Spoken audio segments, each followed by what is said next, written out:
Avec vous, Miss Bahoudine Bakar, l'actualité du jour et notamment le déroulement du scrutin aujourd'hui. Bonsoir à tous. Évidemment, Toufaili, cette édition est largement consacrée à la consultation. On commence à bref et en image par les bureaux de vote qui ont tous ouvert ce matin à l'heure. La fermeture aussi s'est déroulée sans aucun incident majeur à déplorer. À 16h45, le taux de participation était de 50,7%, mais nous venons de l'apprendre, ce taux a évolué. On l'estime entre 57 et 60%. À titre comparatif, en 2000, pour le référendum sur les accords de Paris, le taux de participation était de 69% pour 45 000 électeurs inscrits. Aujourd'hui, je vous rappelle, il est compris entre 57 et 60% à la même heure pour 71 122 inscrits. C'est donc une journée qui a presque mobilisé l'ensemble des électeurs. Nous allons tout de suite au centre-ouest où nous appelle Laïni Saïdachim. Laïni, bonsoir. Bonsoir, Toufaili. Alors, les bureaux sont fermés, on est toujours au dépouillement. Quelle est la tendance générale là-bas? Alors, ici à Sada, on n'a pas encore de tendance générale, mais comme vous le disiez tout à l'heure, dans les trois communes, à Sada, Chikoni et Tingoni, les bureaux ont fermé à l'heure, à 18h donc. Mais une trentaine de personnes ici à Sada faisaient encore la queue à l'intérieur du bureau pour voter. Cela montre bien la mobilisation tardive d'habitude à Mayotte des électeurs. Mais avant de rentrer dans les détails des chiffres que nous aurons à développer tout à l'heure, une fois les dépouillements terminés, nous avons noté des taux de participation variables, mais tous en dessous de 70% dans les trois communes. À Chikoni, par exemple, à 17 ans, le taux de participation a été de 54,35%. À Sada, je n'ai pas encore le chiffre total de la commune, mais ici, à Sada, mairie, le bureau 57, à la fermeture, le taux de participation était de 66,7%. À Tingoni, il est de 61%. À Tingoni, ici, je peux vous donner pour l'instant un premier résultat dans les trois villages que compose cette commune. En Roanais, le oui l'emporterait à 92,3%. En ce moment, les dépouillements continuent donc dans les trois communes. En ce qui concerne cette journée de manière générale, on ressent une certaine retenue de la population, de la part de la population qui attend le résultat global sur toute l'île pour exprimer sa joie. Depuis Sada, Laïni Saïdachim pour Télé Mayotte. Merci Laïni Saïdachim. On vous retrouve également dans la soirée pour d'autres informations. Nous sommes aussi en direct depuis le comité de tourisme avec Suifati Toumoudani. Suifati, bonsoir. On voit déjà l'effervescence derrière vous. Quelle est l'affiche de la soirée? Alors, ce soir, comme vous pouvez le voir derrière moi, ce n'est pas encore la foule des grands soirs comme celui de ce soir, parce qu'ici, on attend entre 6 000 à 10 000 personnes pour un concert géant, un concert de la victoire, car pour beaucoup, ici, une chose est sûre, le oui va l'emporter, donc tout le monde commence à venir pour venir faire la fête. Vous pouvez voir au comité du tourisme, la scène est vide pour l'instant, parce que les chanteurs ont déjà fait les derniers réglages. À l'heure actuelle, ils sont en train de manger, donc ils ne vont pas tarder à revenir, car le concert doit commencer à 20h avec une première partie qui sera assurée par Joffis et Petit Langa. Après, vers 22h, la deuxième partie sera assurée par Latéral, Kuza, Anime, Bohous, des chanteurs bien de chez nous qui sont bien connus ici. Mais avant tout cela, vers 21h30, on devrait avoir une allocution du président du Conseil général, Ahmed Atoumani Douchna. Une fois qu'on aura tous les résultats, il viendra donner sa réaction ici à la population. Et comme on attend 10 000 personnes ici, il faut un dispositif de sécurité très important. Donc, il faut savoir que toute la zone est pour l'instant, à partir de 20h, interdite à toute circulation, à tout stationnement. Et les barges n'embarqueront pas de véhicules à partir également de 20h. Et après, également, le bouquet final, on l'attend normalement entre 22h et 22h30 avec des tirs d'artifice depuis la pointe Mahabou. Et pour l'heure, ce qu'on peut dire, c'est que la zone est complètement interdite à la circulation, donc depuis le rond-point de la pointe Mahabou jusqu'au rond-point de Kawini. Voilà ce qu'on peut dire. Pour l'instant, le concert n'a pas encore commencé, mais devrait commencer d'ici peu, vers 20h. Merci Suifati pour toutes les informations. Je vous rappelle que le président Ahmed Atoumani Douchna ainsi que d'autres invités seront avec nous dans quelques instants. Mais nous sommes en direct aussi avec Nicole Gelot depuis la Petite Terre. Nicole, bonsoir. Bonsoir. Alors, comment les Petits Terriens vivent ce début de soirée, disons-le, pas comme les autres? Je dois dois dire que je suis devant un des bureaux centralisateurs, donc à Pamandzi, et les gens, en fait, sont un peu dans la tension. En fait, les gens attendent les résultats. C'est très calme en fait. Dans la journée, on entendait des klaxons, il y avait des voitures qui défilaient avec des drapeaux. Là, on dirait que tout le monde est un peu circonspect parce qu'on sait qu'il y a des bureaux de vote qui n'ont pas fait une participation très forte, notamment à l'abattoir. En fin de journée, dans certains bureaux de vote, on était entre 40% et un peu plus, 60%. Donc les gens savent en fait que la participation n'est pas extraordinaire. Donc on veut dire que pour le moment, l'ambiance est un peu terne. Il n'y a pas beaucoup d'animation. On se dit que certaines personnes vont sûrement traverser pour aller en grande terre, là où les festivités sont prévues. Aucun résultat n'est tombé pour le moment, donc un peu tendu et les gens sont circonspects. Merci Nicole, et on vous retrouve également au cours de ce journal pour d'autres informations. La suite avec les châtueuses, elles aussi attendaient ce jour depuis longtemps. Pour elles, le 29 mars restera gravé dans leur mémoire. Ces combattantes pour Mayotte françaises ont gardé le souvenir de lutte qu'elles ont menées avec Zenam Dere. Le reportage de Nicole Gello et Ibrahim Dogo.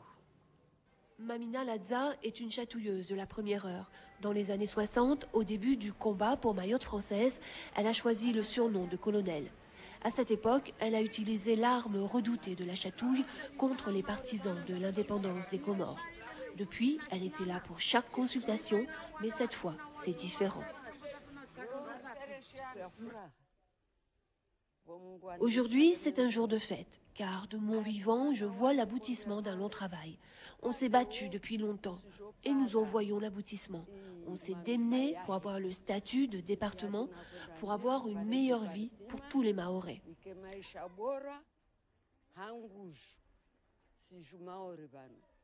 Si les chatouilleuses sont restées unies jusqu'en 2000, elles ont ensuite subi l'explosion du mouvement populaire mahorais et les dissensions au sein du MDM, le mouvement départementaliste mahorais.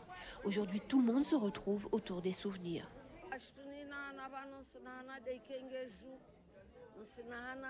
Je me souviens de la chatouille, des bagarres, le bulldozer qu'on a empêché de partir à Moroni, les grenades qu'on nous lançait. Je me souviens de tout ça. Les bousculades et les crosses des fusils, tout ça à cause de Mayotte.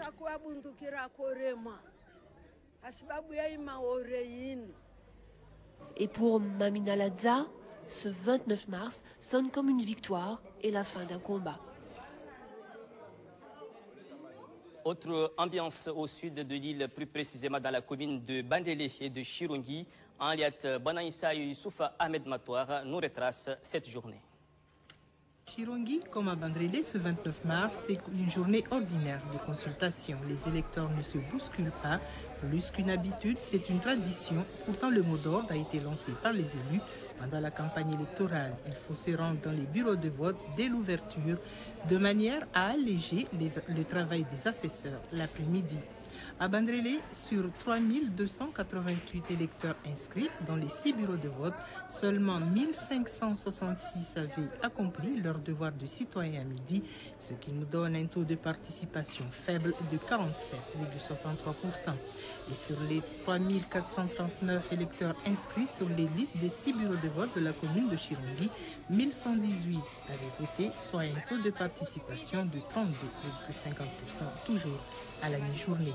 Que l'on se rassure cependant, chaque électeur donnera sa voix pour marquer d'une encre indélébile cette journée tant attendue de l'histoire de Mayotte.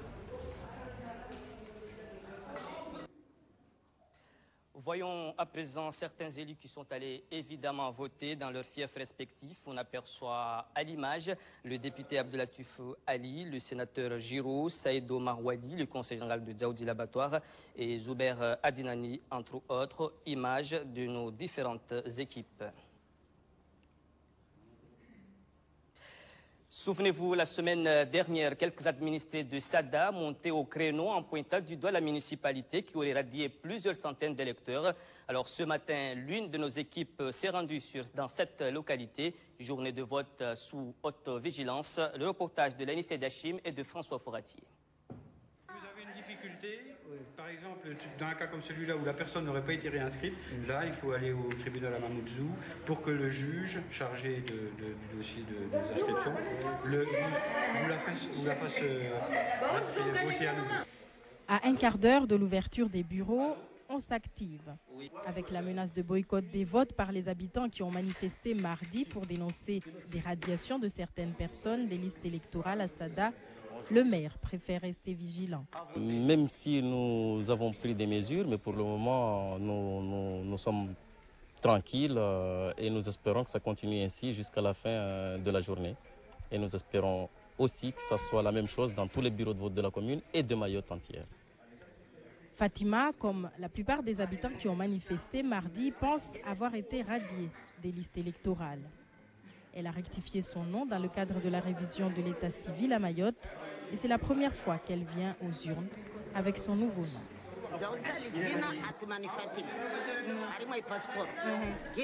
J'ai changé mon nom. Je m'appelle Atoumani Fatima sur mon passeport. Sur la liste, ça a été rectifié. Je suis contente et satisfaite. Il n'y a donc pas de problème. Je n'ai pas été radiée. C'était des on-dit et j'étais très en colère. Moi, mon but, c'est de voter oui. Il y a eu un représentant de la préfecture qui est venu nous expliquer et qui a vérifié. Nous sommes bien inscrites sur les listes électorales. Il y a eu plus de peur que de mal.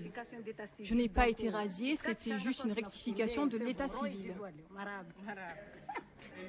Si certains repartent chercher des justificatifs de leur changement d'état civil, pour l'instant, aucun incident n'a été déclaré.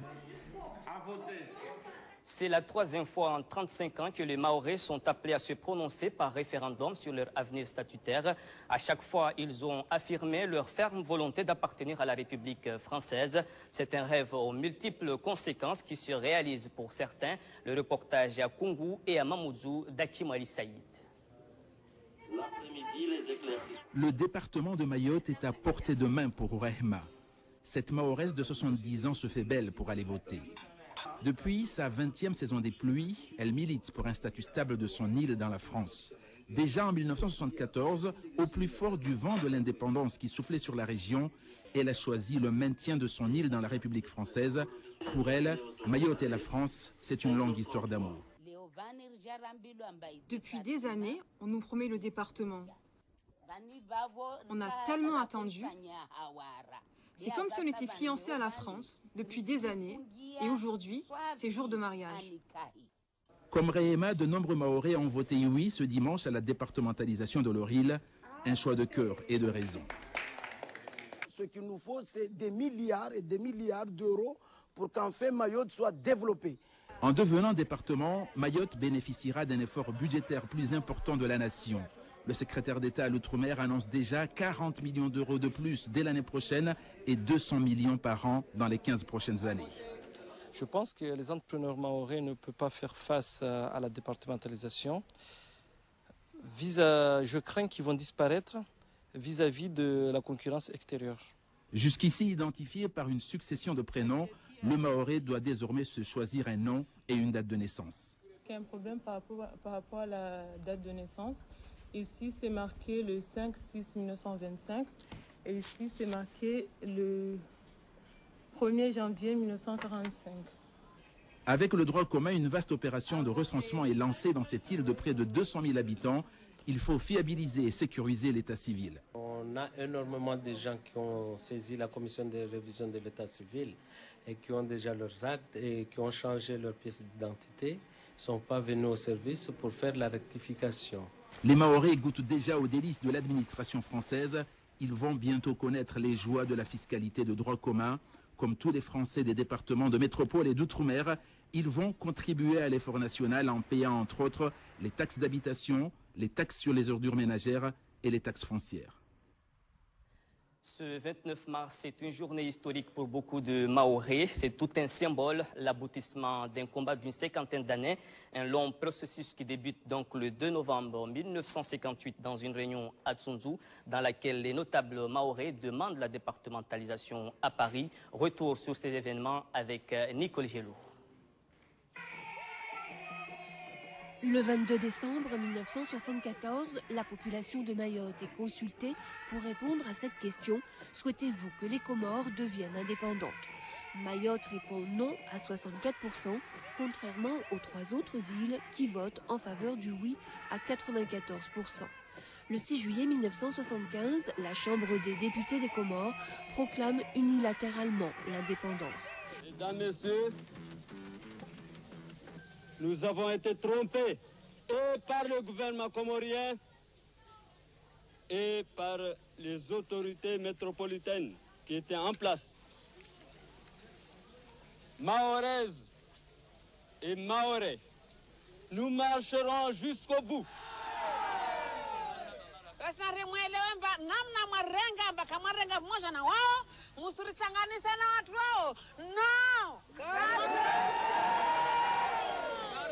Signifie nous n'en voulons pas de l'indépendance à la merde, à la con. Je m'excuse le terme. Quelques mois plus tard, le gouvernement français décide d'organiser une nouvelle consultation à Mayotte. Le 8 février 1976, la population doit choisir entre 2 alternatives. Rester au sein de la République française ou devenir partie intégrante de l'État comorien. À plus de 99% des voix, les Mahorais se prononcent pour le maintien dans la République française. Ce résultat entraîne une autre consultation, le 11 avril, pour déterminer le statut de l'île. La population refuse de devenir un territoire d'outre-mer et opte pour le département. Elle reçoit le statut temporaire et particulier de collectivité territoriale. Les 2 référendums de 1976 seront condamnés par l'Organisation des Nations Unies qui les considère comme une violation de la souveraineté de l'État comorien. Mayotte évoque le principe des peuples à disposer d'eux-mêmes et poursuit sa marche au sein de la France. Le 2 juillet 2000, elle est consultée sur son avenir. La population doit se prononcer sur l'accord signé à Paris le 27 janvier et qui programme l'alignement progressif sur le droit commun dans une perspective de départementalisation. Le mouvement départementaliste mahorais, partisan de l'accession immédiate au statut de département, n'a pas signé l'accord avec le gouvernement. Il s'exprime en faveur du non. La population vote pour le oui à plus de 72% et approuve ainsi l'évolution progressive vers le département. Le 29 mars, les Mahorais seront consultés une dernière fois avant que le Parlement se prononce sur le projet de loi érigeant Mayotte en département d'outre-mer. Voilà, avant de passer à la version mahoraise de l'actualité, un petit tour d'horizon avec nos invités qui sont déjà là. Avec vous, Toufaili Antilène. Merci, Mr. Din Bakar. Voilà donc pour le film de la journée. Première réaction de nos premiers invités qui sont là. Ibrahim Abakar, conseiller général de Sada. Mansour Kamardine, l'ancien député de Mayotte. Et Martial Henry, qui est le président du comité pour la campagne pour le oui. D'abord, ma première question s'adresse à vous, monsieur Martial Henry, parce qu'on vient d'apprendre que le chiffre de la participation avoisinerait les 60%. Quelle est votre réaction? Déception, satisfaction, frustration?